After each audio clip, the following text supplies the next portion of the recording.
Preparing to go live.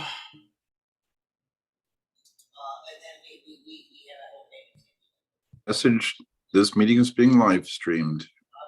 And 3, 2, preparing to go live. And you're live. All right. Welcome everybody to our meeting for CineGear Media Pros on this Wednesday, September 29th. Thank you all for being with us. We have a great program for you lined up tonight, talking to a local marketing professional and getting her perspectives on working with video with her clients and what that means for us as video professionals. But before she joins us and before we get into the real meat of the meeting, we've got the appetizer of news you can use with Mark Mazonev. So take it away, Mark, please. Thank you very much. This should be an intimate gathering of those who are news hounds around here. So that's terrific. Let me go ahead and do the old share screen. Here we go. Okay, now, so who can share only? Okay, got it. All righty. So here we go. We begin our news with a glimpse behind the scenes of one of the most crucial battles taking place today. So keep your eye on this. Staring contest? Yep. Yep. That's what I thought.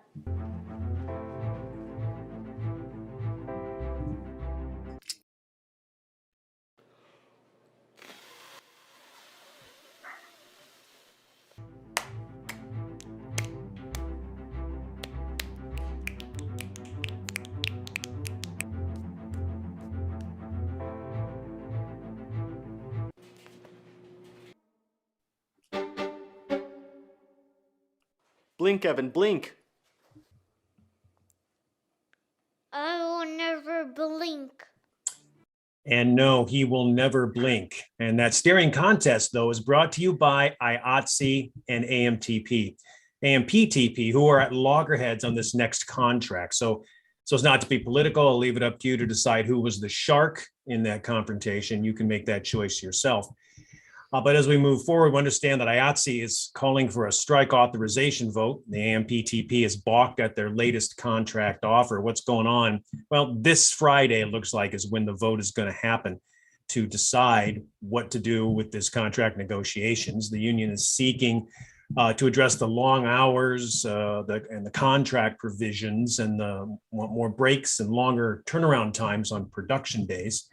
Ayatse is also seeking to bring the new media production, i.e. the streaming production, more in line with traditional studio productions, which it currently is not. And in response, AMPTP said that by pursuing this authorization, the union has walked away from a generous compensation package and substantial improvements in several areas. Now, I joke more about this, but it affects too many people who do what we do and know that this will trickle down to the little fish here in our pond at some point. So it's important that we do pay attention to what's happening up at Ayatse.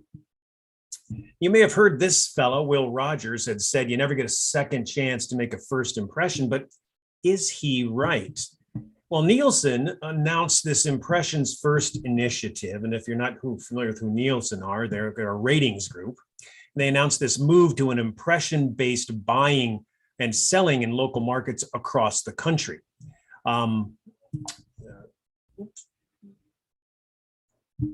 Getting people who are coming in. Okay, let's go here. As a key step in that direction, it integrates broadband-only homes, the VBO homes, into local measurements starting in January of 22. An impression is a metric that's used to quantify the number of digital views, engagements in a piece of advertisement called the ad view. The exact way impressions are counted is very technical, but there's a little 1 pixel that's found on the publisher page. And when the page pops up, that pixel's counted and boom, that's how an impression gets made. Catherine Fuller, the vice president at Graham Media, like a Nielsen, explains kind of what's going on here. She said that a rating is an estimated percentage of the universe of TV households, but it's tuned to a program, and impressions are that rating expressed in thousands of estimated viewers. They recognize all TV audiences, resulting in inclusion of a greater variety of programs.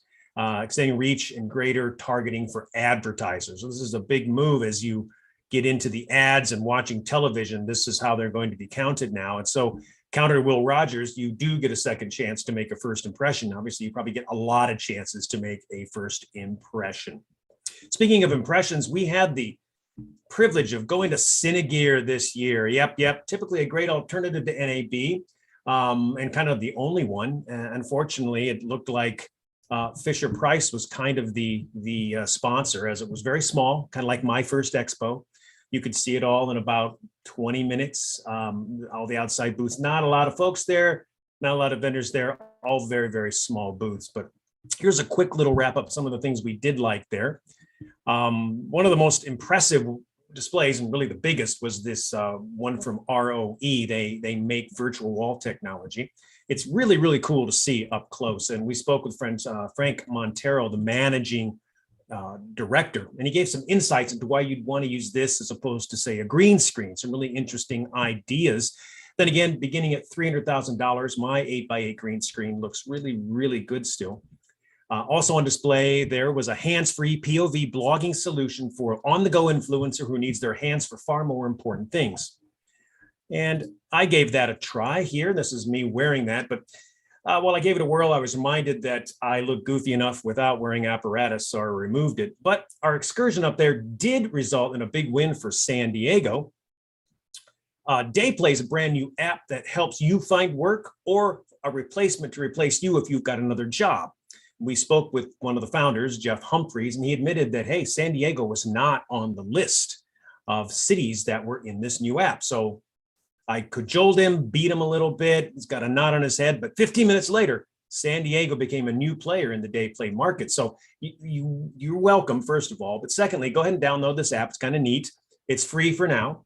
And it's an interesting app to find work. These are two boom operator guys who are doing this. So it's kind of an interesting idea.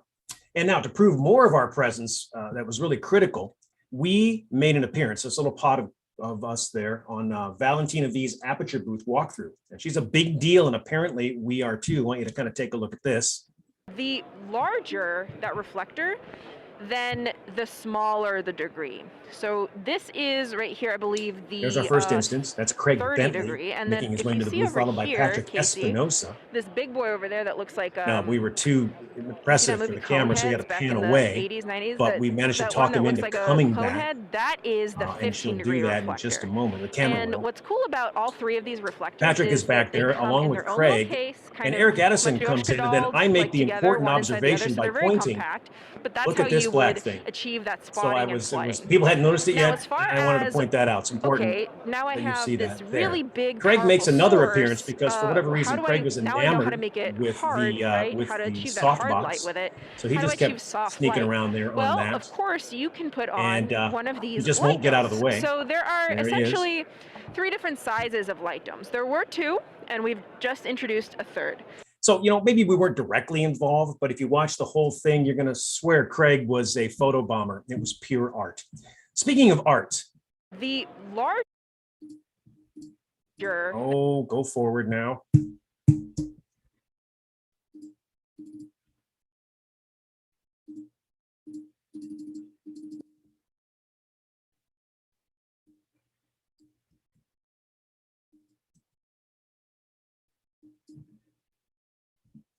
Come on, go next. Let's go to this one then. There we go. Good. Yes, it's cool to see it in real life, but if I was online, I could leave a comment. So that's our younger generation, but in a way, it's pretty cool. And at this new museum, I'll bet you could read some comments and leave some comments right while you're there. So the Academy Motion Picture Museum opens on September 30th, just about a week away, or actually a couple of days away, tomorrow. That's right, it's tomorrow it opens. So in a glitzy and star-studded event held September 22nd, Hollywood celebrated the pending ribbon cutting of LA's newest museum. When it opens, the Academy Museum of Motion Pictures will be the largest institution in the United States devoted to the arts, sciences, and artists of movie making. It's designed by Pritzker Prize-winning architect Renzo Piano. The Academy Museum's 7 floors feature exhibition spaces, education and special event spaces, a conservation studio, cafe, and a museum store. And it's anchored by the 1,000-seat David Geffen Theater. Now, here's a little preview of what it looks like on the inside. For nearly a century, it has been a dream. On September 30th, it becomes a reality.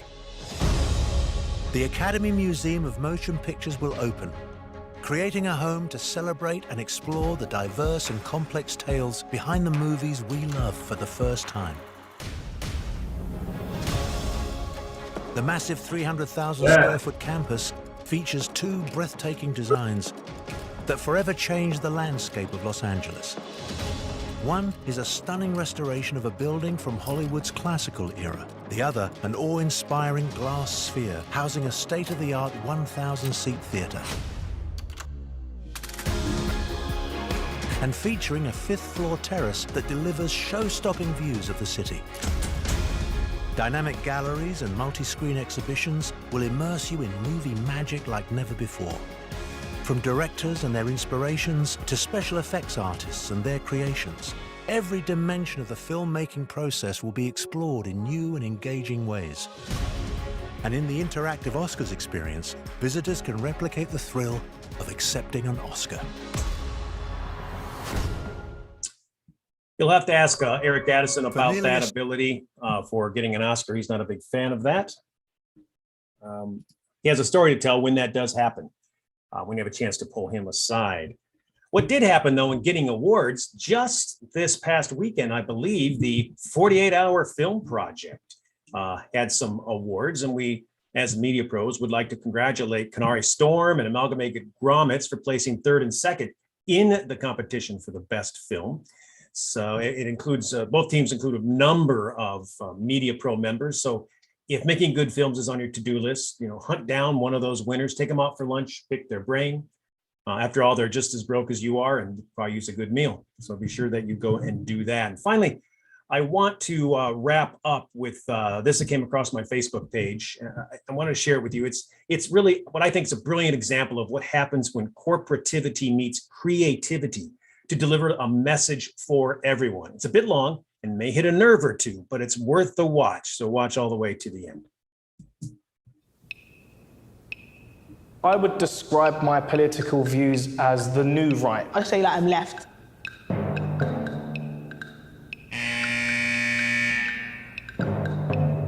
Feminism today is man-hating. I would describe myself as a feminist, 100%.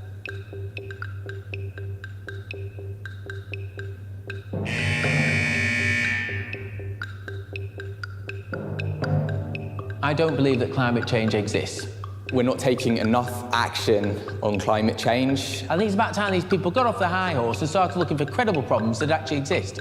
It's absolutely critical that trans people have their own voice. That's not right. You can't, you know, you're a man, be a man, or you're a female, be a female. Women do need to remember that we need you to have our children. Could I be friends with someone that says a woman's place is in the home? Right, okay, well, I'm an expert at flat packs. If you have any trouble, just watch me. So it looks like I've got your instructions here. I think so. Let me help you. It's not just that bit there.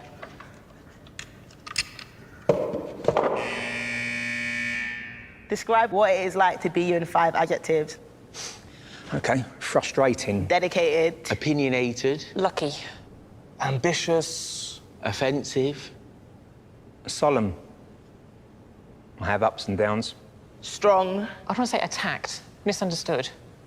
Name 3 things you and I have in common. We're both male, we're both confident, and we're both loudly spoken. We know each other better than people who've known each other for 10 minutes should. You seem quite ambitious and positive, and you've got this really, got a glow. Do you know what I'm saying? Your aura's pretty cool. I'm sensing, are you former military or something? People have said that, but there is no history. So are you then ex-military? Yeah. If you're ex-military, I'm very proud of you already. Well, so I grew up in a bit of a rough state. I've experienced homelessness. I've known what it's like to have absolutely nothing. Yeah. So yeah, I'm definitely most grateful just for life. We've only just met, but I think you're the sort of person that would listen to me and we'd have a discussion rather than an argument. Yeah, you could hang out with, man.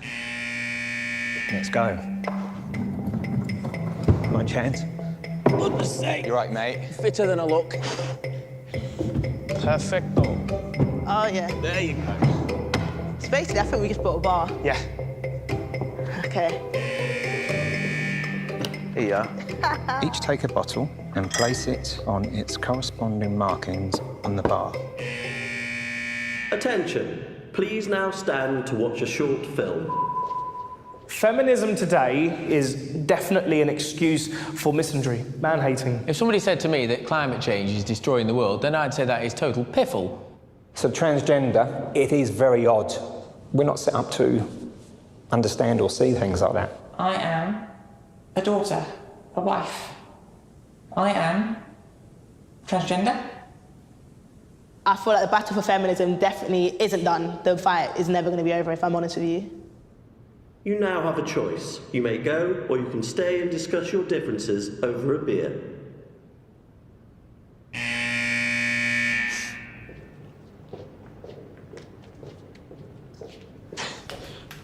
I'm only joking. You had me for a second then. Well, I'm having a drink. I'm having a drink. Yeah. I want to discuss. Beer. Yeah, beer and discuss. Cheers. At the end of the day, mate, About I've reaching enjoyed out to working people, with you. yeah. And, you know, even if you wanted to convince people about your point, the productive thing to do would be to sit down and have a Engage, beer. engage. I've been brought up in a way where everything's black and white, but life isn't black and white. Yeah, I'm just me. Yeah. Smash the patriarchy.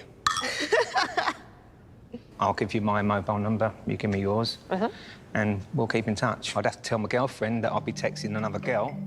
She might get upset with that, but I'll have to get round there. I'll have to tell my girl that she'll have to lump it. So that's what I thought was awesome. It really touches on what we as an industry can do when we have permission to stretch the boundaries. So that's the news you can use for September 29, 2021. Robin, take it away. Thank you so much. Mark, always great food for thought. And thank you so much for representing San Diego and the region so well up there in CineGear, both in terms of your photobombing skills, but also advocating for making sure the day players down here in San Diego are also represented up there in digitally in these emerging new markets and spaces. Before we get to our speaker, Reb Risti, who has joined us here, a couple of quick announcements here for the group. If you don't know me already, I'm Robin Martin. I'm the Vice President here of Media Pros. We have a volunteer board of directors that helps put together all the content, all of the resources that we try to share with you guys. So I want to take a moment to acknowledge the rest of the board members. You've kind of heard and seen from a couple of them. Michael Wood, who is running our Zoom and streaming operations this evening. Dan Cheatham, who has come on board recently to help us with marketing and social media. Mark Mazanev, as you have just recently seen, does a great job collecting the news for us and sharing all of that. We have Kevin Marty here as well, who helps us out with membership. Bob Unger, who is our CFO, helps us keep the books in good order. And I believe that's all we have. Our president, Jane Hare, couldn't be with us tonight. She is off representing one of her short film works up at Holly Shorts in LA. So she had a great opportunity to run up there and do that. And Jeff Trover, our secretary and webmaster, is not here tonight either. We do have a couple of openings on our board. This is a volunteer effort. If you have been coming to meetings for a while or curious about opportunities to volunteer and help out, please just reach out to any of us board members that you're familiar with or contact myself.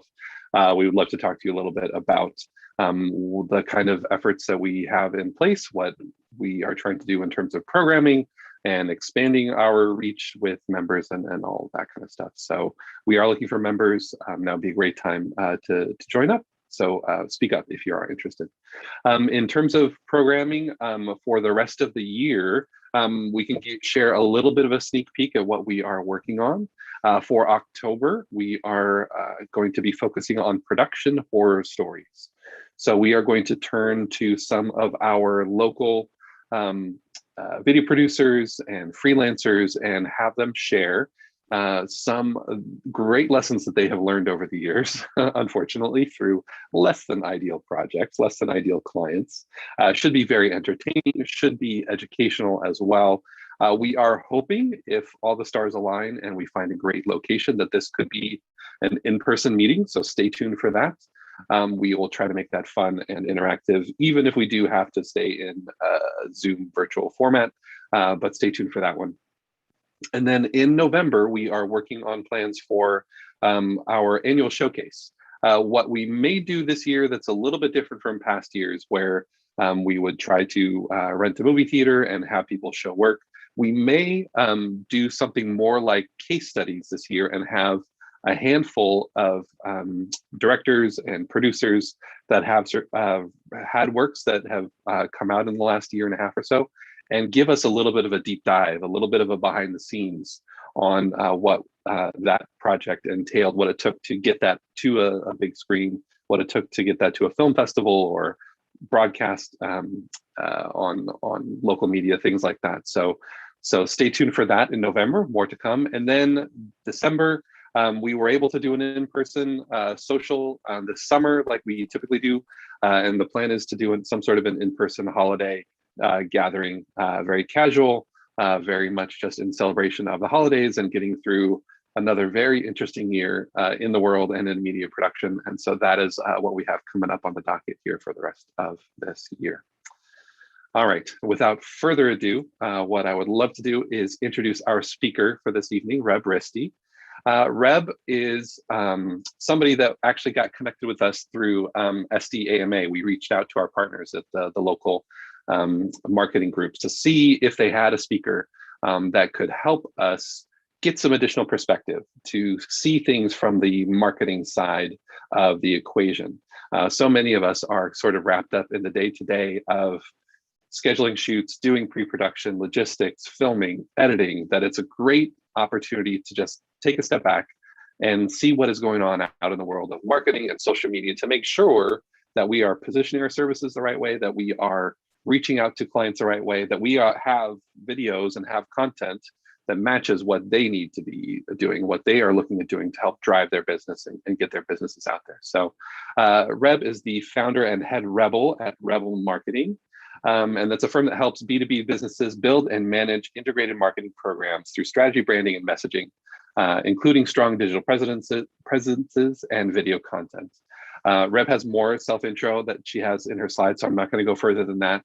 But we are very, very thankful for her time in joining us tonight. She has a great program for you with some slides and presentation content. And then in the second half, we are going to kind of make it a bit more interactive, a bit more interview format, and give you all a chance to ask some Q&A. So without further ado, Reb, I will hand it over to you. Thanks, Robin. Hi, everyone. I'm so glad I caught the last few minutes of your presentation, Mark. That was really interesting. I love that last video. It's so much about perspective, isn't it? And I truly love to believe that people are willing to be open and willing to see and listen to other people. So that was really great. I love it. Love it.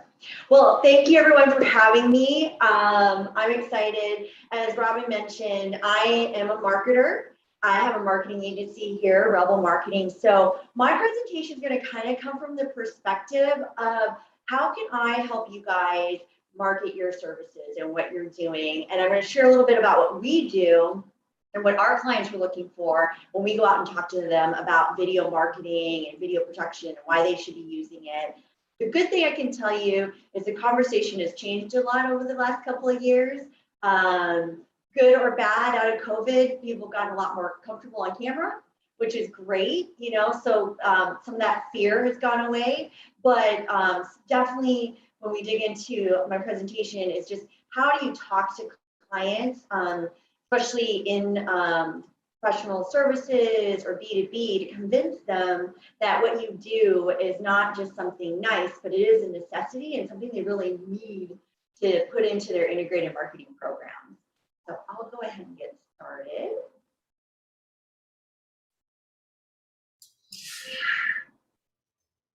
While you do that, do you want me to pull the poll up for you? The pull up? Yes, the questions that you had. Oh, sure. Yeah, thank you. So real quick, everyone, we got a couple questions to help see what the attendees of tonight and your experience. So I'm going to go ahead and pull the poll up now. So 1 second.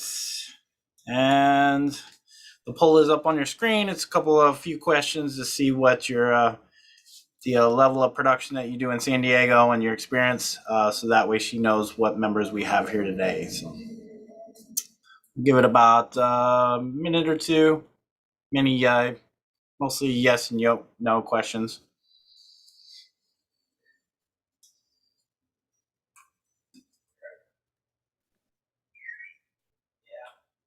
Thanks, Mike.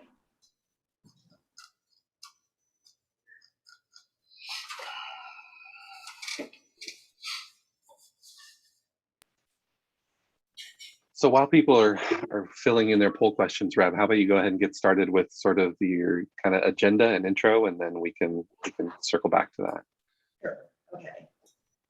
All right. So as I mentioned, I hope if you guys have any takeaways from this is how to better market yourselves, how we do it as an agency, and then we're going to talk about one of the things that I've got myself into and have learned how a lot of things not to do is just how to work with clients better, you know, setting expectations, defining, you know, the scope of work, those types of things. And then last, how can you work with agencies? How can you better maybe set yourself up for success, you know, to partner with an agency like mine, which is great because if you're creative and BD and sales isn't necessarily where you like to be at, working with an agency can be really helpful in that and help you drive some business for you. So, all right.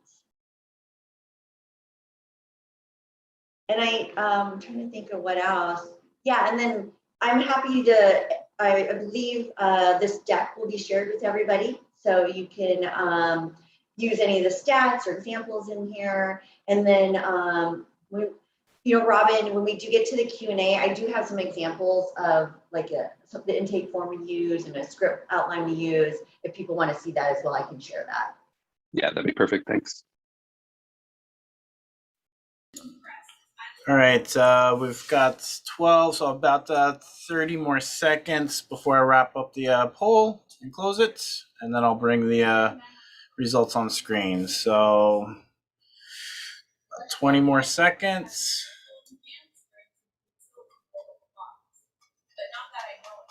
And all right, I'm gonna go ahead and end the poll and share the results. All right, so Robin, do you want me to go over these? Let's kind of go over these sort of like as we get through some of the content a little bit. Reb, this might be just a good glance for you. I'm going to refer back to these as we do sort of Q&A and we get into the meat later. So how about you take it away? Yeah. Well, you know, really quick, Robin gave you a little bit of my background. I've been in marketing pretty much my whole career. And I thought I was gonna, you know, kind of talk about what I do and where I came from, but I thought, why not show you my why video that tells you a little bit about me instead of you having to listen to me boring on camera and Zoom. So I'm gonna show you my video.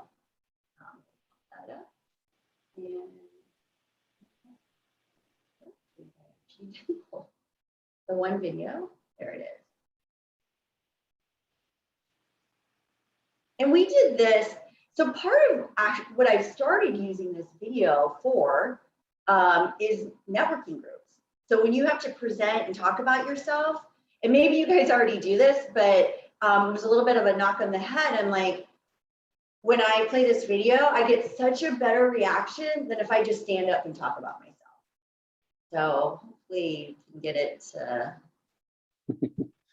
up here. YouTube, yeah, sometimes, yeah. All right, there we go. Can you guys hear that? Yeah, all good. Okay, good. I've always had a good sense of just like how things look together and yeah, colors and layouts. And I just love like the high fashion magazines. and just I could flip through for hours, and I just loved the models and the way they looked and the sceneries they were in. I just imagined, you know, the stories that they were telling, and you know, in far off places for the brands that they were representing. And so I just loved the way that it all looked and laid out. And little did I know, it's kind of how I would always approach marketing. I love ads, so even if it's digital, you still look at the way it lays out and the message. And my mom grew up in Seoul, in Korea, and my dad grew up in the Midwest, American German, and they met in Korea when he was stationed there in the military. He was in the Army. So they dated actually secretly for a year. She was already in an arranged engagement, and then he got orders to go back to the US, and she left with him. She's a very strong personality actually for a Korean woman, not your typical Korean lady. She's very opinionated, and she lets you know it. But that's where I get, I think, my tenacity and fire. My dad was in the military. My grandfather was in World War II. All my uncles and aunts on my dad's side were in the military. And you know, Spencer was in the Navy. He was a nuclear engineer. So the military is really important to me. And we love being in San Diego because it's a huge military town. And that we feel a connection. Throughout my entrepreneurial career, my husband and I had a small franchise pita shop that we had partners with. I had a small Polynesian entertainment business with 4 of my very good friends. We all professionally danced Polynesian with another group for a long time, and then we broke off and started our own group. You know, I worked in the corporate world for several years, and even though I enjoyed it, there was always someone else making the decisions. And so now I get to be responsible for not just my business, but my client's business, my team, you know, keeping them on track. And as a marketing agency, we get to work with lots of different clients in different industries, and that's a challenge, but it is also fun because we get to help them figure out solutions that they couldn't figure out with anybody else. So when a client works with Rebel, they get knowledge and experience in marketing at all levels. We have CMOs, you get strategy, social media specialists, graphic artists. That's our #1 appeal when you get to meet with me and my marketing director or our videographer or our media coach. If we just come with a different style and approach, and it really is about working with a dedicated team that loves what they do and helps that client be successful in their business.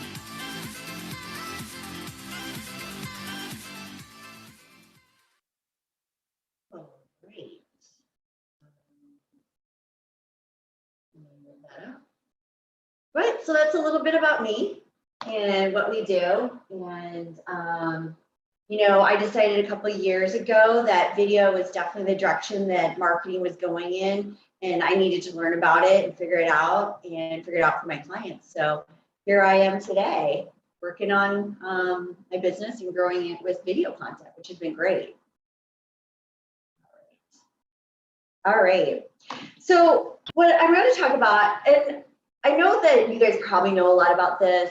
My understanding is you've got quite a few seasoned professionals in here, but this is what we do when we talk to clients about why they need to do video, why they have to make it part of their marketing mix. So we usually start with numbers. I mean, that's how business people think, that's how companies think. They want to understand from more of kind of a factual basis of like, what's their ROI? Why should they be doing this? And some of these slides are very common. We'll throw them into a proposal deck or a presentation deck with our clients. And I highly recommend, if you don't do this, that it is something that you could throw into a proposal. It just gives you a little extra boost in you're not just selling a video package, but it's really part of their marketing program, and that's something valuable that they really should be doing. HubSpot, if you're not familiar with HubSpot, it's an inbound marketing tool, lead gen tool, and we've been using them for years. And one of the things that they do every year is do surveys of the marketers. So a lot of marketers subscribe to their product and to their services. And I always thought this was interesting. And these, you know, conversion rates have changed a little bit over the years, but they do hold pretty steady. And one of the things when we tell clients, if they're trying to build landing pages and generate leads through their website, that putting a video on their landing page can increase their conversion rates by 80% or up to 80%, which is a huge number. And when a client hears that, they're like, I've got to do that. You know, that's something we need to do. Email subject lines, and if you put video, and we've tested this and it does work, increases your open rates up to by 19%. And 90% of customers also say videos help them make buying decisions. So again, from a perspective of a business or you know, a decision maker, is what is it that they're interested in? And these are the types of things that they need to know to make them understand how valuable video content can be for them. And of course, there's lots of different types of content, but it's really kind of setting that idea in their head to say, hey, it's not a must have, it's not a like to have, it really is a must have. Some other steps that we use, you know, 94% of marketers say video has helped increase help their clients' understanding of their products and services increase. You know, 84% of marketers say video helped them increase traffic to their site. 81% of marketers say videos help them generate leads. 80% of marketers say video has increased dwell time on their website. And so this percentage is based on, I don't know if you can read it on your screens, but they surveyed just over 3,000 professional marketers through their network for this survey. And then 41% of marketers say video has helped them reduce support calls, which is interesting because, as we know, a lot of companies are moving away from letting you get to a human being. So they have, you know, kind of their self-serve support services. And I see a lot more companies doing a lot better job of using video to explain, you know, where to go into your settings to fix something on your PowerPoint, or how to create a better, you know, spreadsheet or things like that. So all of that just, again, is reinforcing to the client who's business minded, not necessarily creatively minded, why video is important to them. Please let me know if anybody has questions. I don't mind doing Q&A. Yeah, no, I'm gonna, so Rab, I'll keep an eye on the chat if anything kind of good. bubbles up there, and yeah, we'll kind of catch things as they come up. Yeah. Great. Here's also, if you're not familiar with Google Survey, it's a really cool online survey system that they do. And so again, kind of reinforcing what the Hubspot survey said, over 90% of people say they discover new brands or products on YouTube. So YouTube is also part of what we talk about when we do pitch video marketing services. As you guys know, YouTube is a search engine. It's the second largest search engine in the world. It's owned by Google. So being able to put content on YouTube is also an important part of what we pitch in a company's marketing mix.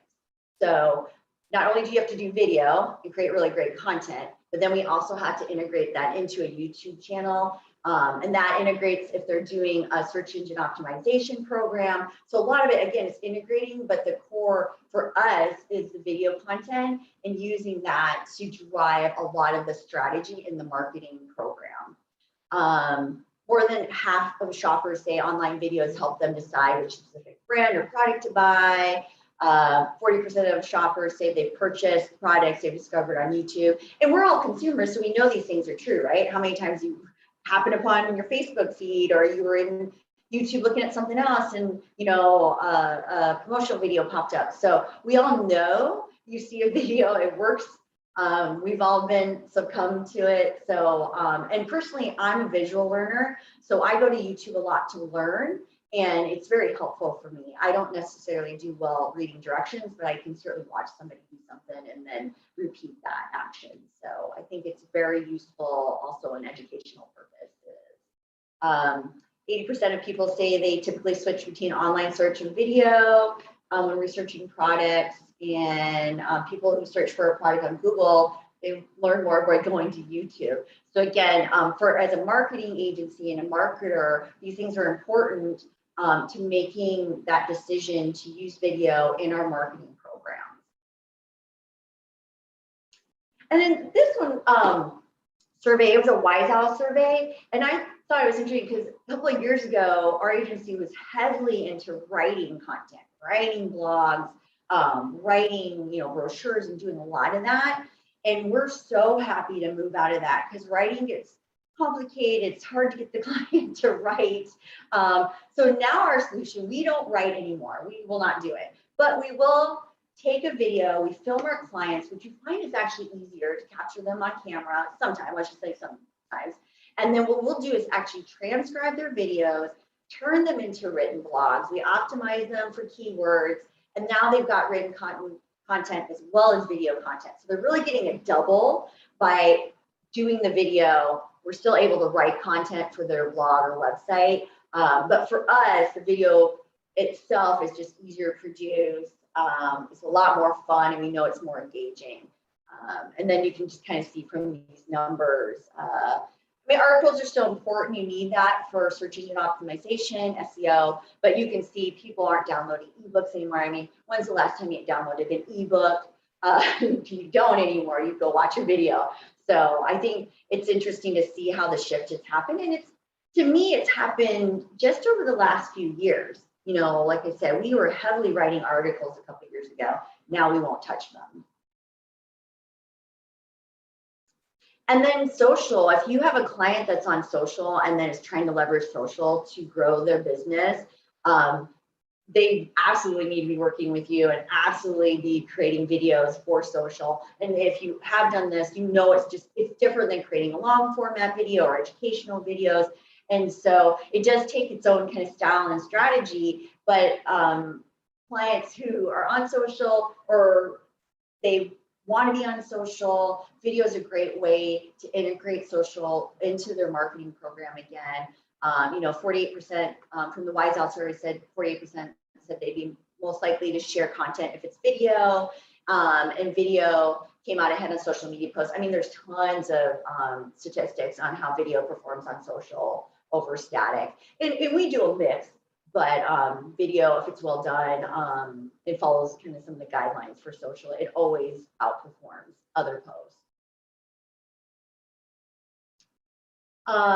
So that's our kind of the stats, kind of some general stats that we'll usually go in and talk to clients about, especially if we have a client that's very questioning of like, they have never done video, they don't know why they need to do it.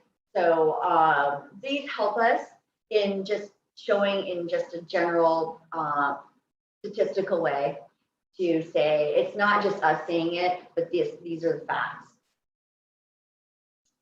So here's an example, and I highly recommend, if you're not already doing this, creating case studies. So this is a case study of an event marketing campaign that we did. It's something that clients like to see. It helps them see that not only are you filming a video and then you just hand it off, but helping them see the results. So if you are involved with a client for long term and you're helping them really grow their business, then if you have case studies, show potential clients what you've done before, it's really helpful. So this was an event that we put on. It was a video marketing media camera webinar or workshop that we did way before COVID. And we did a very low budget and we ran email campaigns and did social media. And that was kind of the extent of it. So when we did our email campaigns, no video, we just had static image copy in the content. We had a 30% open rate, but a 5% click-through rate onto the registration page. When we added the video, our open rate went up slightly, but it was the click-through rate. It doubled and through to the registration page. And these are smaller numbers. It was a small campaign, but again, I'm able to show this and say, nah, we know it works. It worked for us, and we can make it work for you. And then here was some of the social posts. So we did some of the pre-production. This is actually my condo downtown. We did all of the video work, and it does help when you have an Emmy award-winning sports anchor as your partner putting on the workshop. So we got some lift from that. The fun thing was that people are like, what are you guys doing? Because they just saw the video came out, and they were like, it just created buzz. even, because it was different and exciting. So we had a lot of fun with this. And you know what, I'll show you guys this video as well.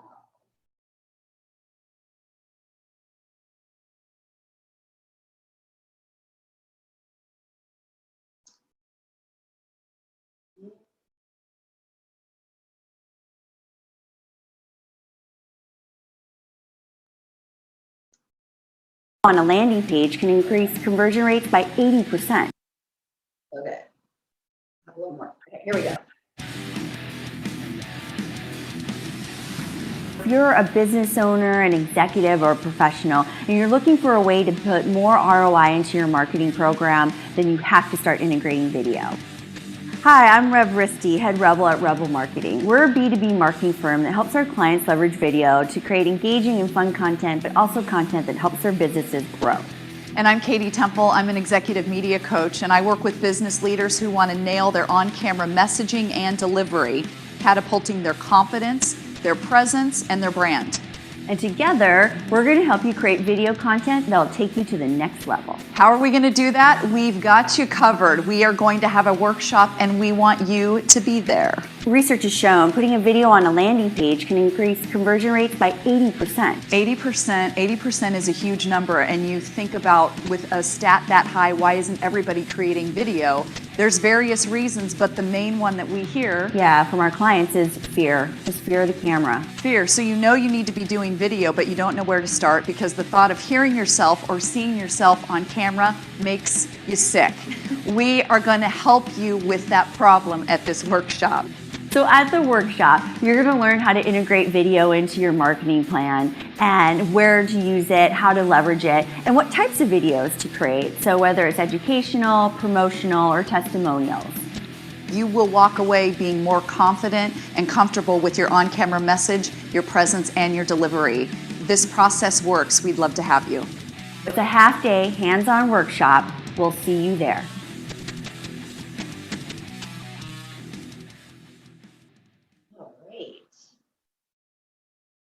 Yeah, that was really fun. It was the first time I ever did a promotional video for something like in a workshop, and we just got really great feedback on that. So it was really fun. Again, some more stats. You know, we really had a good pickup, and we had some really good engagement on LinkedIn. You know, when we didn't have a video, about 40 reactions, 32 likes, 5 comments. I mean, look at the difference. Once the video was posted, our comments went way up, the reactions, the shares. So we just saw for ourselves on such a small campaign where we really spent, I mean, the most we spent was on the video itself, really good results. And I love sharing this because not only did I live it and we did it and we made it work, but clients like to see evidence that video works and video marketing can be integrated and help them. Why are businesses not using video? Well, I think the video I just showed you, a lot of it's just fear, you know, being on the camera. They are scared of the idea of doing it. And sometimes they can't get over that, and that is that, right? Lack of time is obviously a big one, especially when you're working with B2B, well, really any company. It's hard to get executives to spend time to get on video. So you do have to find a way and a process that works for them. They don't know where to start. They're unclear of the ROI. That's going back to why you need to show them the stats. You need to show them your case studies. You need to show them how it really works. And then they thought it was too expensive. We do get up that a lot, especially now that people have such amazing phone cameras. It's something we kind of battle with, but we know it's still way better to bring in a professional filming crew than using your camera. And although we do it sometimes ourselves, it's something I'm sure you guys also battle with when you're talking with clients. So the last one, 5% is unable to convince key decision makers. That's where, again, the stats and the case studies help. Let's say you're talking to a marketing director and they really want to do a video or they really want to do a series with you, but they can't get buy-in from the decision makers. those stats, those case studies is how they'll do that. So they can actually hire you and do their videos.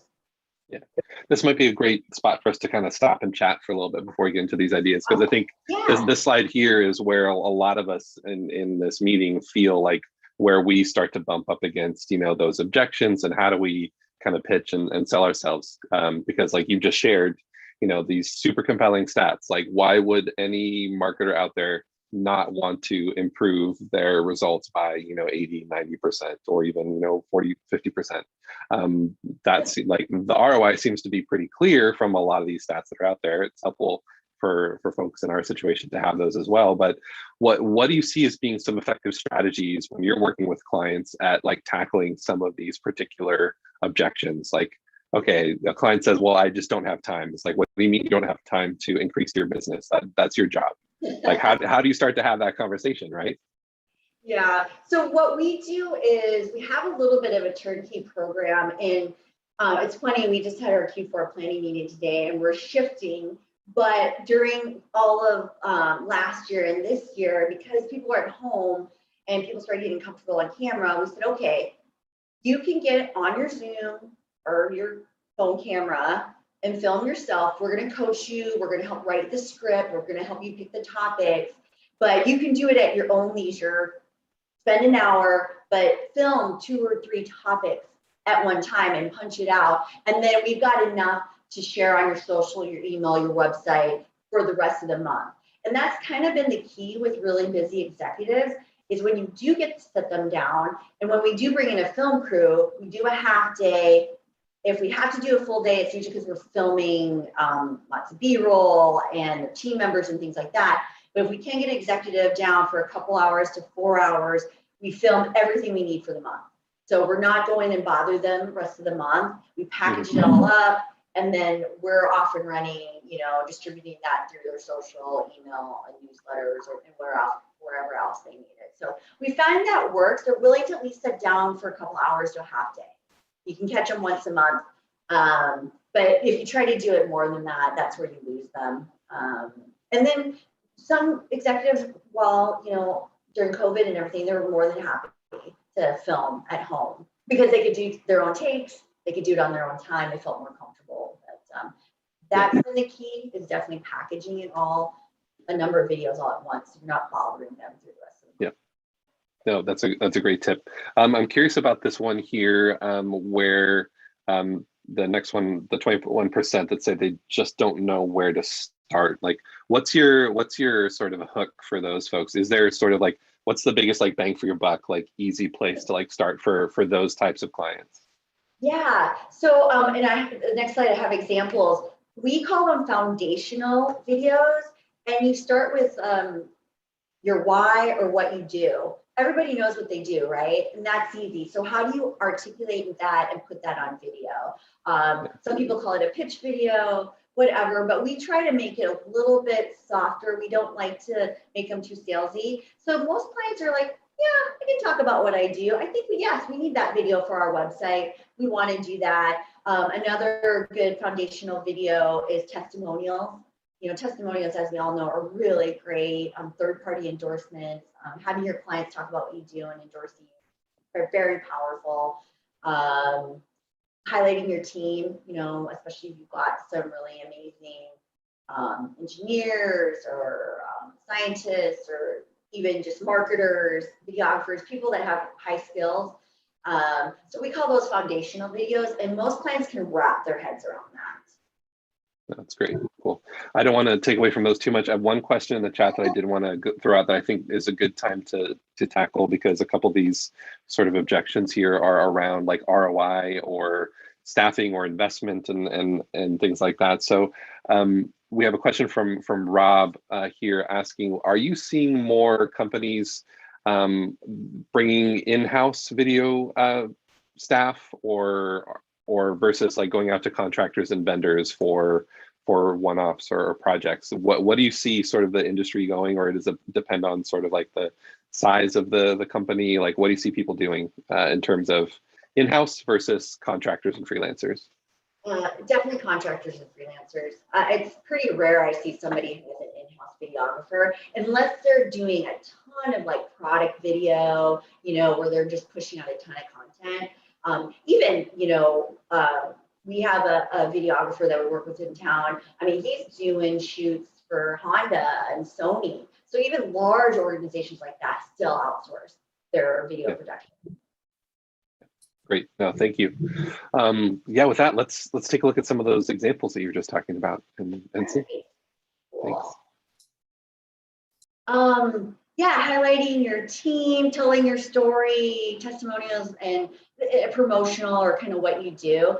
Like I said, we call these foundational, and it seems that clients, because they already do these things, they already talk about it, it's not hard for them. When you start going into more deep technical things, then it does take a little bit more effort. But so let's see. I maybe won't bore you with all of these, but oh, you know what? This is the one that we did recently that I just thought turned out really nice, and they're such a great organization.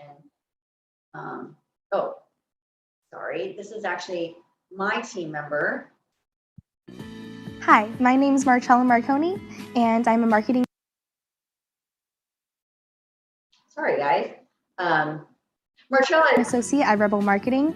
I'm currently finishing my last semester at San Diego State University, and I'll be finishing my degree with a double major in business administration, marketing, and communications.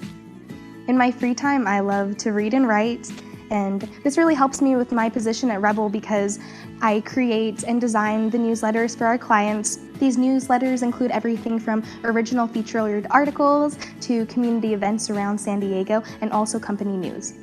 I also conduct our employee spotlight interviews and write up the articles for our clients, and we share those on their websites and social media accounts as well. Yeah, Marcella, she's such a sweetheart. We used to say her superpower is making people smile, and she always did. So that's why we wanted to highlight her. And especially in like a service-based business that I'm in, people buy my services because they want to work with me. When it comes to marketing agencies, we don't know too much that's different. I do think I'm better at certain things, you know, strategy and planning. I will tell you the video marketing is one way that we do differentiate from other agencies. Other agencies will, you know, kind of maybe create a video here or there, but we really try to make it part of an integrated program, and we push it fully with our clients and potential clients. But yeah, so that was Marcella. This is the one I was thinking of that we recently did. There it is. And again, you know, when you're in a service-based business, being able to show the people and show your personality and your brand, humanizing it is really important to people.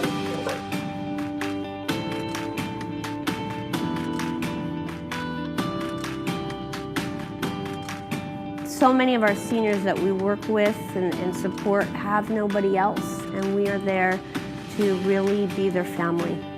I had a very close relationship with my grandmother, and she got sick in her later years, and I had the opportunity to go and take care of her, and it really connected me to this deep mission in myself around supporting seniors that don't have the family support, that don't have the financial support.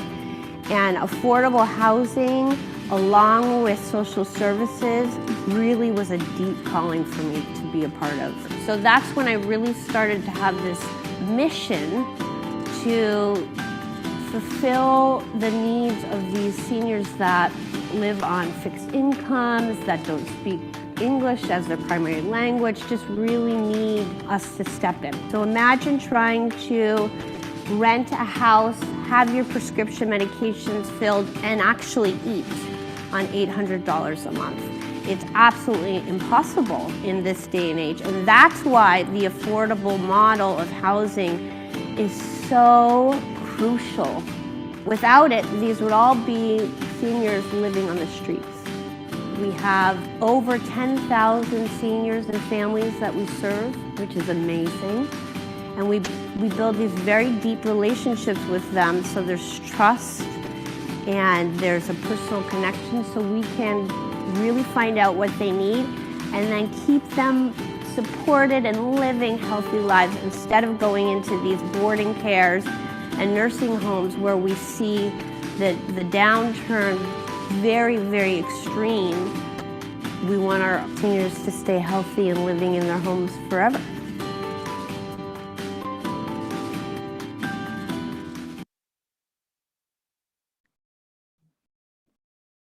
Yeah.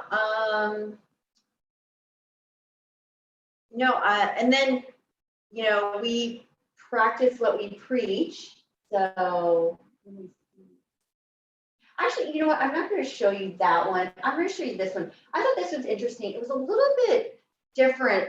This is a project we did up in LA, and these guys are brokers, and they had us put a whole video together to actually just push out through their broker network. Or so, I'm sorry, they were developers, and they were just pushing out through their broker network. What I loved about it, we didn't just feature the building. We really tried to tell the story about the community of where this building, it's kind of up and coming community, and it has this very famous coffee shop where actors go to eat. And so I think that was the objective, was to highlight the building, but really to give that sense of community, because the person that was going to purchase this building, they're going to spend a lot of money, they're going to spend a lot of time, their teens are going to be there.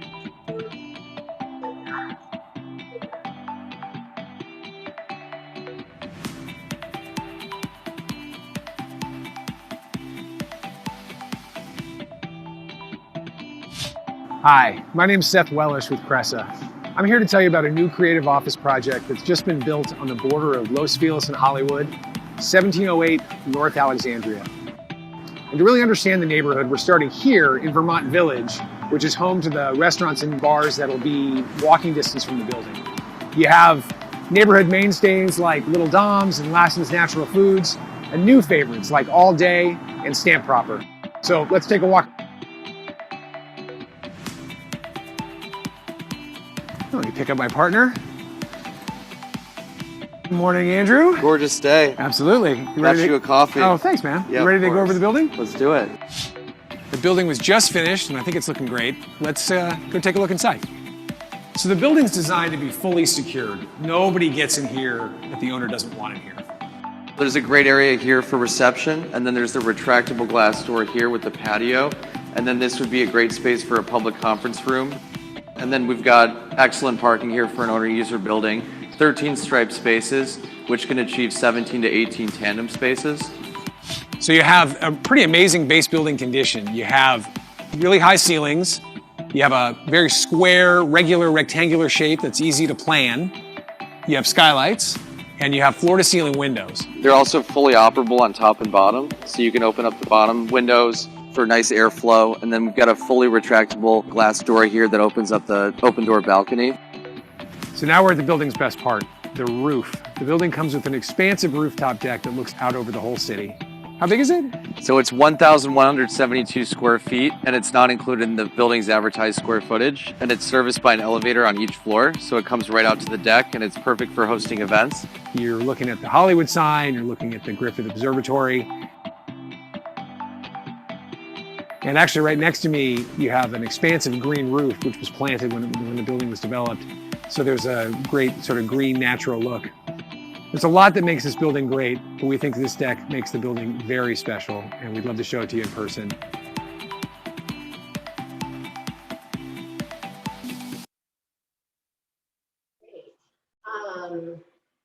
Yeah, so again, if your client's like, where do we start? These are some, just good examples. We always start these, and then we get into, more complicated stuff later, but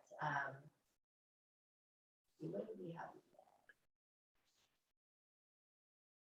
Oh, all right. So I think, Robin, this is kind of where we were going to open it up and take questions and talk about what you guys want to talk about.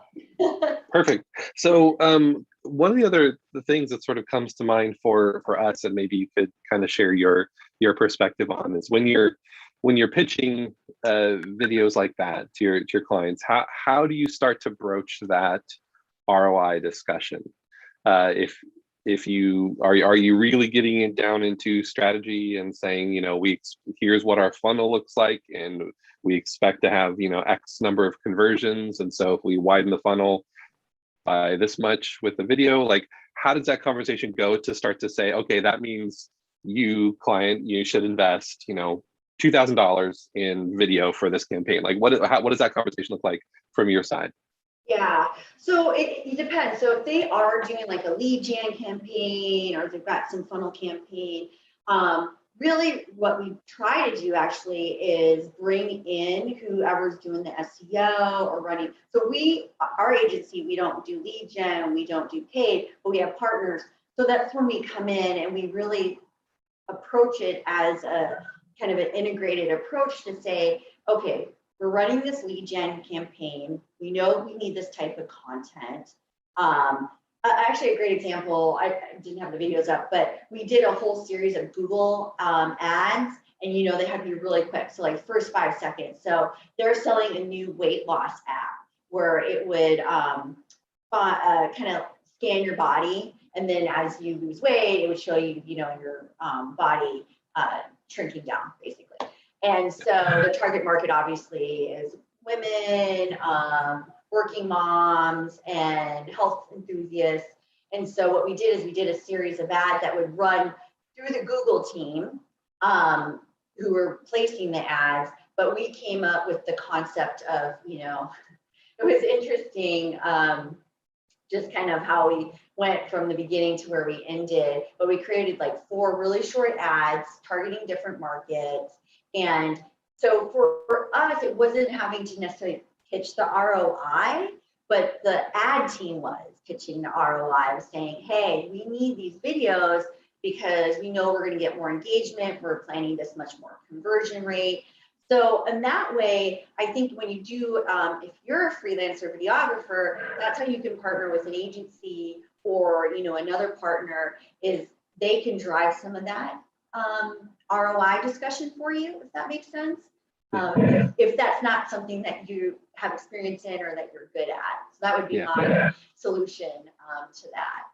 Okay. You touched on something there that I want to make sure we kind of pause and like help folks understand who maybe haven't done a lot of social media video lately, just in terms of some of the format considerations, like the length of time. So you just said, first 5 seconds, got to be short and quick. Explain a little bit for the folks that maybe are not familiar, why that's so important for some of these kinds of videos.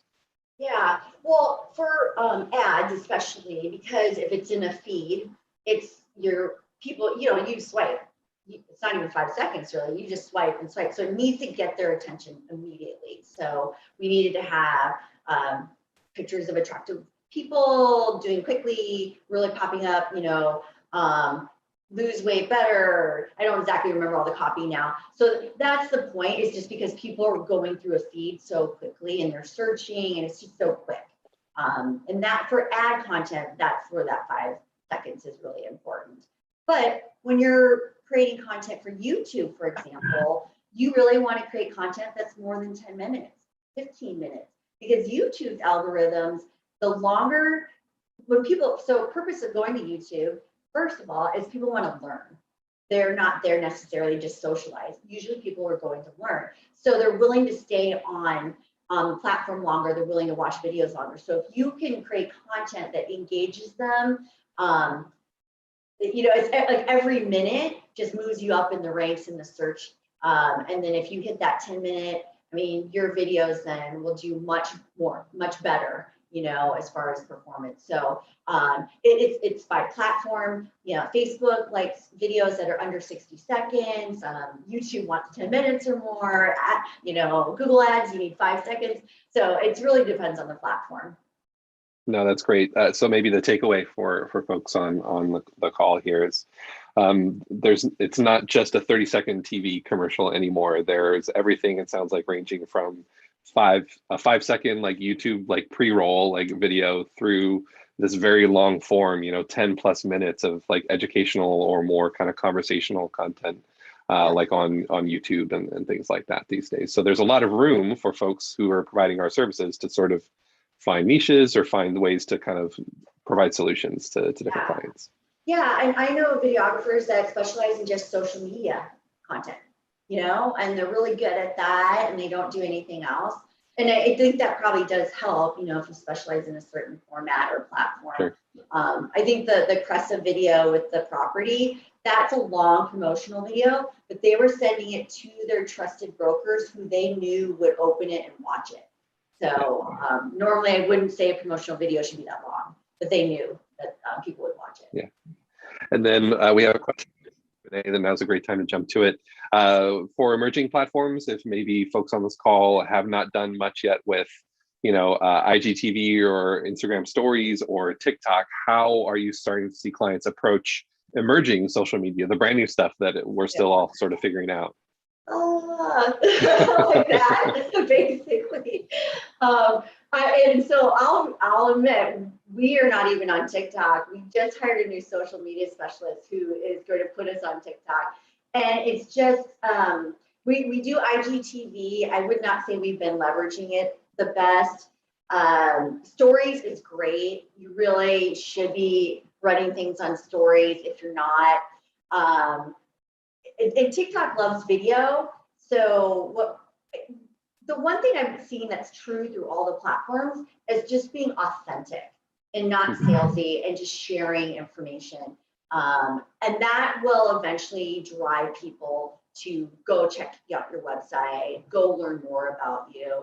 So the people that tend to do better, and I say people too, it could be brands, but it's a face. It's somebody actually on camera that does best on the social platform.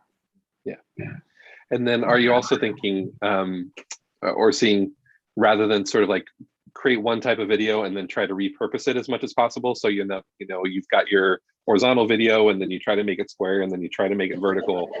Are you seeing people kind of more shoot natively for the platform so it does come across as more sort of authentic? Yeah, it does take more effort, but yeah, shooting natively, posting natively. There's some really great social media management tools that you can post, but if for video, posting natively to the platform always does better because Facebook doesn't want YouTube's link. They want the video on their platform for sure. Cool. Excellent. All right, let's start to kind of transition to sort of these next questions that are up here in terms of starting to work with a business or a client. Could you walk us through maybe some recent examples or some sort of your approach if you are, if you're hiring a freelancer, if you're hiring a vendor or contractor to help you out with a project, what does that look like from your side when you're starting to look for new partners or collaborators? Yeah, no, it's a great question. Actually, we are looking for a couple of videographer partners, filming crew partners. We're interviewing this week, and I can tell you to start with what not to do. We were referred to a young gentleman, and he got on the call, and he had no idea what we did. He had researched us. He had just didn't even, I don't even know if he knew why he was on the call. But second of all, if you really want to impress an agency or really any partner, I think having a really good up-to-date portfolio, I'm fine to go look on Instagram or YouTube or whatever to watch, but we do find clients, especially if they're a little bit more mature, they still like a website. They just still want to go, where's your website? Where's your website? So if you don't have one, I recommend, even if it's just one page that has showcase like your best stuff, but have a good clean portfolio. And then I tell you what, I would be impressed if you came and said, hey, here's a case study of how we helped a client. And then also a clear process. I come in, I sit down with you, we talk about your objectives, what you want to get out of the video. For me, I'm not the video expert. I don't know filming techniques or audio. So when a videographer or a film crew comes in and they help educate me, I love that because that's less that I have to think about and I can trust you to do.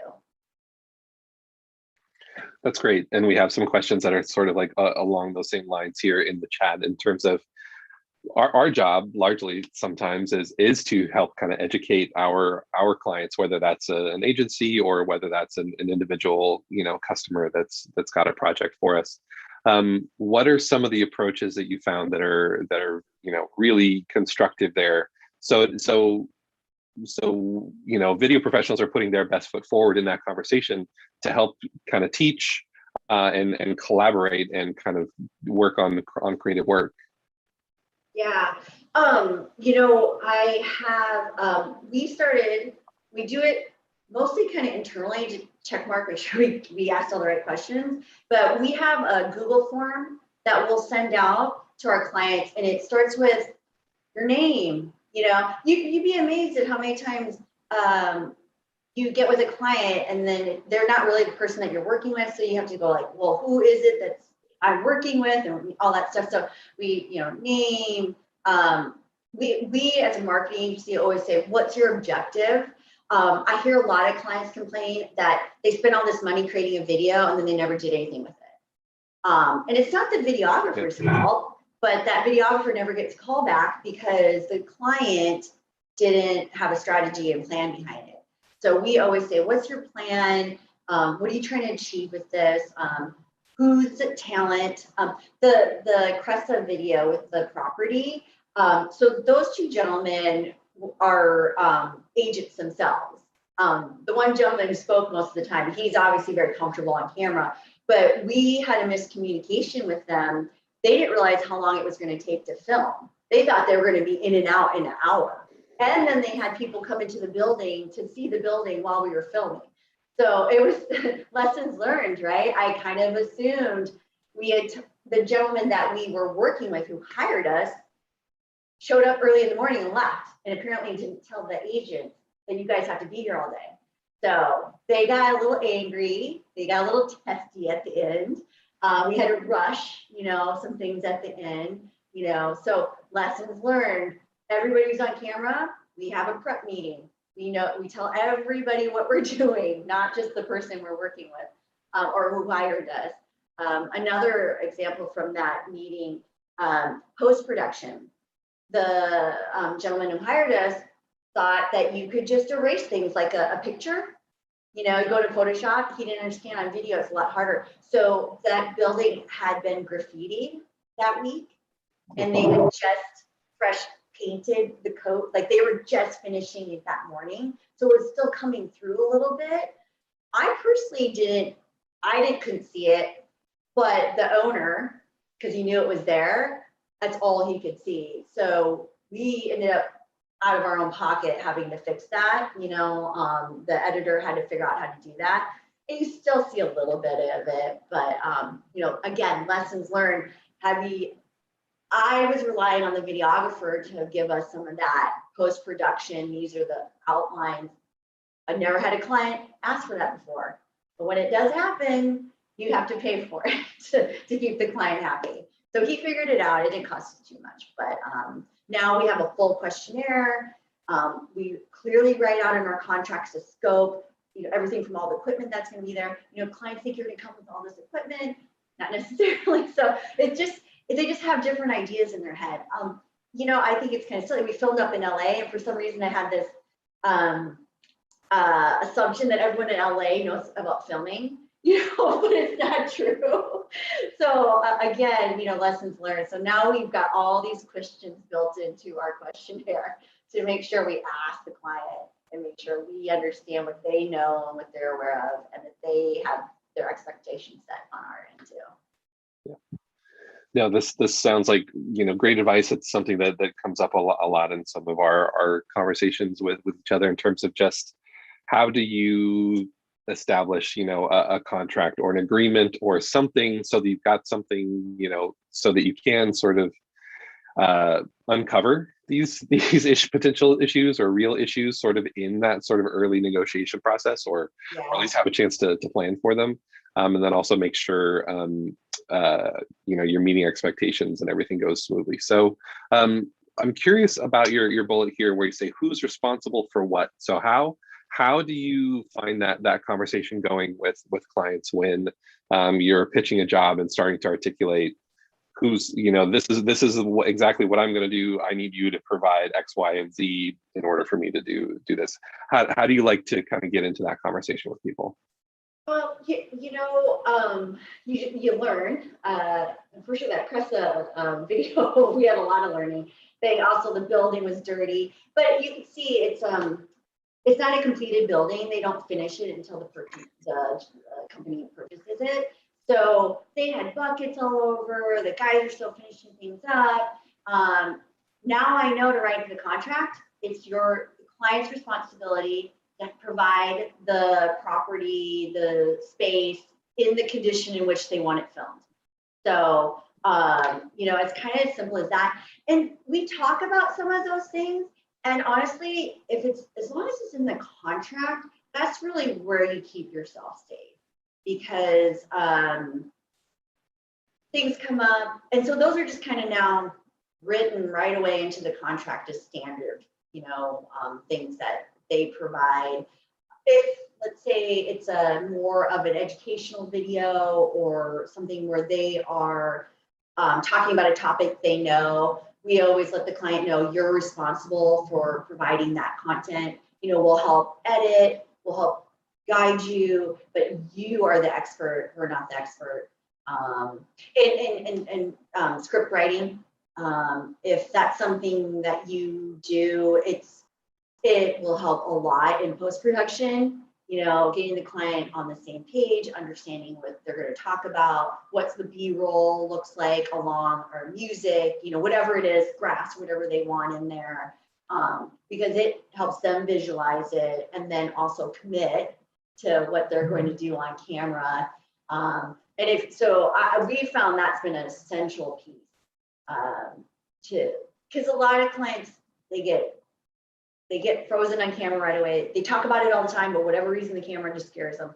So having them practice, having a script is really helpful. Excellent. Curious here on the contracts and billing item, how to protect yourself. So you've said a couple things too, just in terms of just making sure what you're responsible for, your client knows what they're responsible for, that you're not having to pay out of your own pocket for fixes or corrections or things like that. Anything else that you have kind of come across or learned in starting to provide this work? Like, what are some of the key things that somebody maybe is just starting out and hasn't learned those hard lessons, or doesn't have a contract that's mature and has gone through lots of revisions? Like, what are some of the 2 or 3 main things somebody should watch out for? I think definitely don't take on work if you're not ready for it, and it's hard. Part of it is just the learning curve, and that's what you have to do. But, if it's something that's really out of your wheelhouse, partner with somebody also. We love partnering with really amazing providers, whether it's on the editing side or the filming side, directors, script writing. So if it's not in your wheelhouse, find a partner that you can learn from and that can help you close a deal, but then also execute on the job. And then, if you don't have a contract, you have to have one. I'll go into small claims in November, and my contract is what's going to save me. And I started out, I borrowed one from a friend who was in a similar business. You tweak it a little, you get into trouble, and then you eventually get to the attorney. And I have a good attorney. He doesn't charge too much, but it's so worth it, especially here in California. You really need a contract. Don't work without one. Yeah, no, those are great tips. And then finally here, there's a question in the chat, and this kind of also goes to sort of the editing process a bit, but how do you manage kind of scope creep or changes kind of late in the project? How do you have that conversation? Like, look, client, you asked for this type of project at the start. That's what we've been planning on. Now you're changing your mind. What, again, are you just going back to the contract, or are you trying to find creative solutions? How do you work through those? So first it's in the contract. You get 2 revisions or 3 rewrites or whatever you want to put in there. And then once you go out of that, here's the piece for additional hours of editing. Here's the piece for additional hours of writing and filming. So you just put it in there, and so it's in writing, so they know there's a fee. And then you kind of have to weigh it. You know, is this a really big contract? Is it reoccurring? Is it small? Is it somebody you don't ever want to work with again? You know, like, so you kind of weigh it. Obviously, if it's ongoing, we mitigate that through, you know, the ongoing contract. But it just, you have to address it right away. If you continue to do revisions and then try to go back, that's a big no-no. You can't go back once it's done. You have to address it at the point in which it's going out of scope, or you need it. Yeah. So. Yeah, and sometimes, you know, that's the tough decision you have to make, right? If it's worth maintaining the relationship or future work or whatever it is, sometimes, yeah, you just have to, you know, take your knocks. Unfortunately, if you can afford to. Yeah. Yeah, and here's the thing: clients know, and they're going to stretch it as much as they can. So usually when you bring it up, they're like, yeah, I kind of thought we were out of scope. Okay, what's it going to take, you know, to finish it or make the change? So they know. They're not going to say anything. They're going to, you know, push it as far as they can. So usually they're pretty accommodating when you tell them, hey, we're got out of scope. We're going to go out of scope. This is what we need to finish. Yeah, excellent. There's a couple questions here, and I had tossed this out to you when we were first chatting. So if you're not comfortable diving in, but if you're familiar with the AB5 employment law a little bit, maybe, and you don't need to go too much into it. It's definitely something that has hit our industry and has been just a major factor for us. But I'm curious if you feel comfortable at all, just kind of speaking to your experience, kind of working within our current confines of that at this point. Yeah. No, it's interesting conversation, and I think it, you know, it stinks, quite honestly. You know, how do we function, small businesses? We need to be able to freelance and contract with each other. So I have contractors. Obviously, I contract the filming and directing all out, and it's matter of opinion. I think I'm going to run under for Rebel, the assumption that I'm small and I don't, you know, no one's targeting me. It's targeting larger organizations. I do think one way you could protect yourself is going through platforms like Upwork and Fiverr. That kind of puts a barrier between, and I don't know how much that'll hold up, but since you're not actually contracting directly, you know, you're contracting through those platforms. That might be one way to get around it. And, you know, just work with really good people and treat them well. Because where that regulation comes in, where I've seen other people get burned, it's not that the state or the government comes after you, it's that former contractor will come after you about something. And then that's when you get into trouble. And that's when you end up going back paying years of taxes and employment and all that, which can ruin your business. So just make sure you're working with good people. Have a contract with your contractors. We also have, you know, contracts as well, and make sure it's clearly stated, you know, and make sure you're looking at the rules. Like, you should be purchasing equipment for them. They shouldn't have set hours. You know, so there's certain little rules in there too. Just make sure you're checking those off. But where I've seen people have gotten in trouble is that contractor got pissed off and then took them to court. Good to know. So moving on to, I don't think we've kind of addressed it directly here, but sort of from the agency perspective. You've kind of mentioned some things that folks in our industry can do in terms of having a good portfolio, kind of doing their homework, presenting their services. What are some other ways that you would recommend folks try to, if they're trying to get a foot in the door? What should they do to get agency work? You know, we've gotten some good referrals, and so I think if you've got friends in the industry and you know they're working with agencies, there's always work out there. You know, could someone refer you? That's usually the best way. But yeah, have a really strong portfolio. Do your homework, and just show your expertise.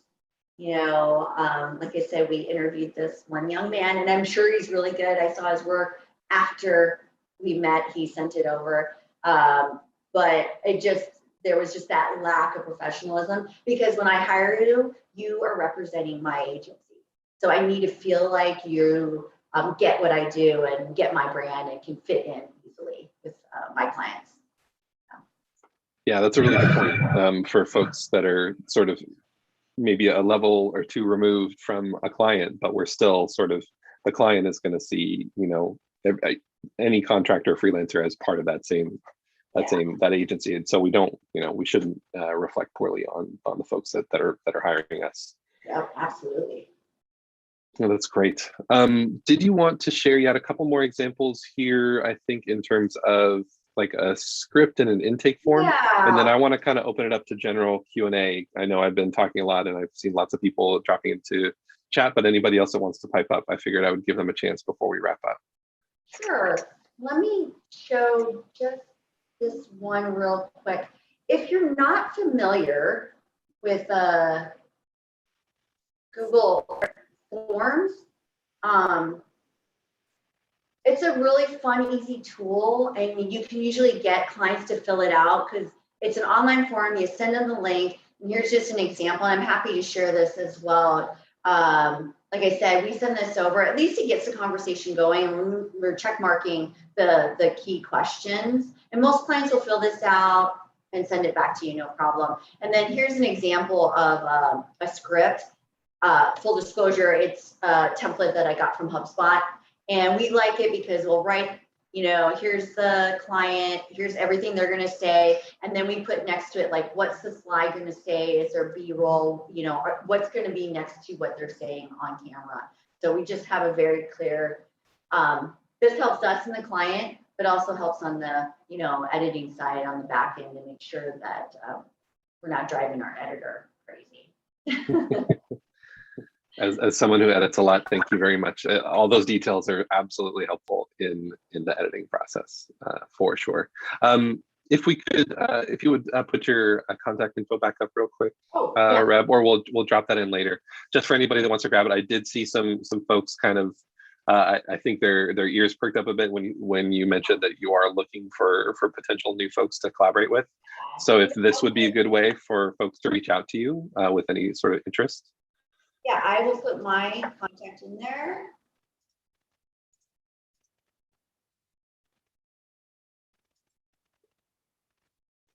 There you go. Awesome. Oh my gosh, I Thank spelled you, my Reb. email wrong. Sorry, guys. It's a long day. Yep. Okay, there we go. That's the right one. All right, excellent. And then I will invite anybody that does have a question that we haven't gotten to yet or just wants to say hi, you can go ahead and unmute yourself. And we've got Reb's time, you know, for another 10 or so minutes here. So ask away.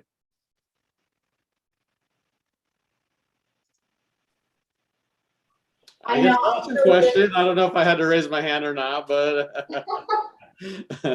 hey, Reb, I really appreciate your time. Thank you for all your insight. It's funny because we are at that intersection of just the creativity and analytics and marketing and all this craziness of, I don't know, you know, I went to film school and we never talked about marketing. And now every project that I undertake with my video company, marketing is at the core of everything that we do. So again, appreciate your time and your insight. I was really curious about when maybe if you hire people or what you've seen as far as a campaign versus a one-off video. You know, obviously I think a lot of us consider ourselves artistes, if you will, and we'd love to make a really huge, awesome, big commercial, but we are at a point where we understand the value of a long-term campaign where maybe that does consist of, you know, 3, 4, 5 pieces of content, some of them vertical. I'm so sorry to mention that in this group, but you know, that is the case that we're in right now. So I was just really curious on your insights of the campaign angle versus the one-off hire and, you know, that kind of relationship, what those look like. Yeah, no, that's a great question. Yeah, everybody loves to be doing the big commercials and on site and, you know, all the talent. I haven't done those in years, but what we're finding some of our more consistent retainer base is doing content for social, for sure, and then educational, where the client's talking about topics and subjects that they're really, you know, experts on. And then the third is interview series for, and what our clients are using it for, and we do ourselves, is for business development. So they're inviting potential clients or people that they want to work with, and they interview them. And it's really clever because it makes that potential client or whoever feel really special, and it's not a hard sell. And then you're getting this really great piece of content that you can share, and hopefully that client shares it too. So that's the three that we've seen where we get the consistent ongoing retainer. Do you ever have issues like convincing the client to go for like that big idea? Like, I'm sure we've all seen like the Dollar Shave Club video, which kind of has become like a standard and a little repetitive now, I guess. But you know, that was a really good move back then. Is it hard to convince a client to go for whatever the next kind of big idea is outside the box? You know, yes and no. I do think that businesses are more open. You know, I mostly work in the B2B space, so it's a little bit harder. You know, some of our biggest clients are in finance and accounting, maybe not super sexy, but with the information they need to share is so important. And so, kind of going back to the idea, none of them like to write, but I can usually get 1 or 2 executives on camera. And then we, you know, double purpose that by transcribing the video and creating the written content. Sure. Yeah, you know, the big fun campaigns, it's funny, I am talking to a potential client that would like to do a series of kind of, he does like a children's app. And so we're trying to figure out like how we could do something viral to really bring his app up. So I do think clients are more open to it. It's just going back to the statistics and just kind of showing them how this can work for them, you know. Gotcha. I'll let someone else talk, but I do have a few more questions. Thanks, Rob.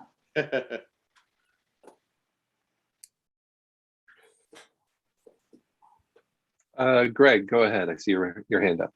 I just have a simple mechanical question. In the home services video, did I see a lot of Pond 5 video in there? What? Stock video. Stock video, yeah. Outside video, yeah. Yeah. We try to do as much B-roll. That client, you could see some of it where they were handing out the food and they showed the room, like that was their actual footage. But they do a lot of low-income housing, so it was difficult to capture. So we do a mix, and it's also more, you know, budget-friendly, obviously. But yeah, so we try to do a mix. If we can do original B-roll, absolutely. Just sometimes the budget or the circumstances doesn't allow it. It's a beautiful piece. Yeah. Thank you. They're a great organization. Yeah. All right, let's go to Jordan next. Hi, Rebel. Thanks for the presentation. I wonder what your next subject is going to be for your next project that you're looking for people for. The next project I'm working on? Yeah.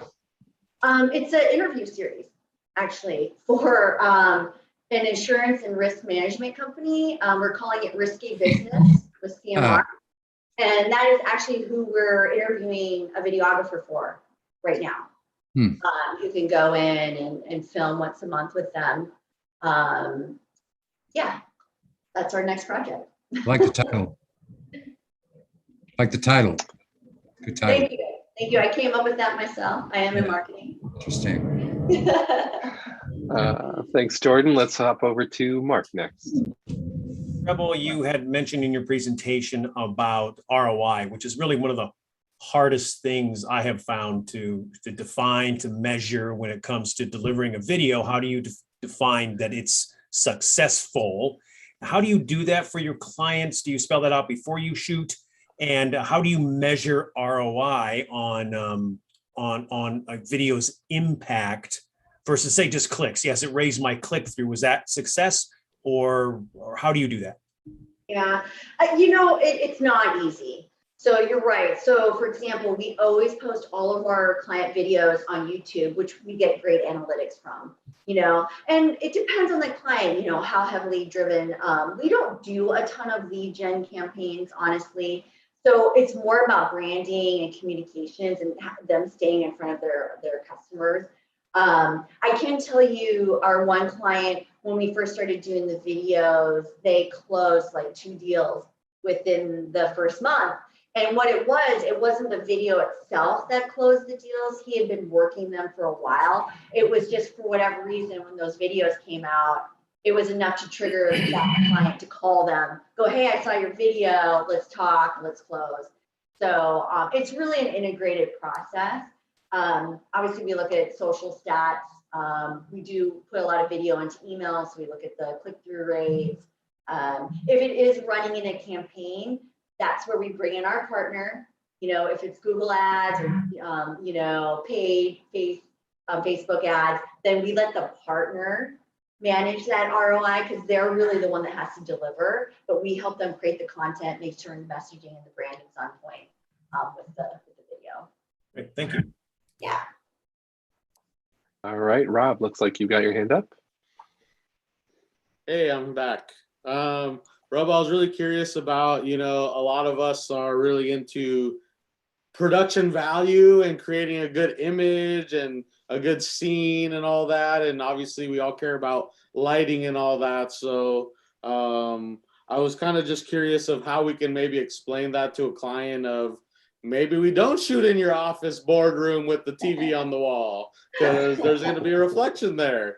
And things like that versus like, even like your example video was a really nice talking head with B-roll, and I think there was only one shot of you interacting with like a client where they probably could have staged maybe a little bit more there of what you do in the day of the life of your work. So I was just curious of the conversation that happens with that value of production value.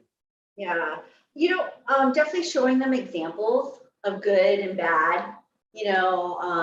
I think if they can see the difference, and sometimes you kind of have to do some of the bad ones and then get them to realize that, hey, this is not the right way to do it.